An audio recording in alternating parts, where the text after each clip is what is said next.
یہ ڈیوٹی ہے، یہ ایک ذمہ داری ہے۔ آپ کو معلوم ہے، میں کئی مرتبہ عرض کر چکا ہوں کہ پہلی امتوں میں اللہ کا دستور یہ رہا ہے، ایک وقت میں کئی نبیوں کو مبعوث فرماتا رہا۔ پھر اسی طرح ایک نبی اگر پردہ فرماتا تو اس کی جگہ اللہ دوسرے نبی کو بھیج دیتا۔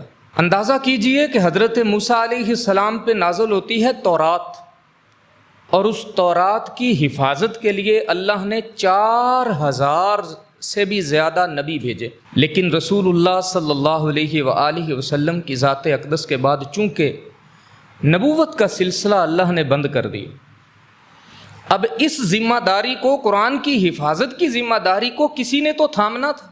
تو رسول اللہ صلی اللہ علیہ وآلہ وسلم نے فرمایا کہ میری امت کے علماء بنی اسرائیل کے انبیاء کی طرح ہیں۔ بنی اسرائیل کے انبیاء جس طرح اللہ کی کتاب کی حفاظت کرتے رہے، میری امت میں اللہ نے یہ کام میری امت کے علماء کے ذمہ لگا دی۔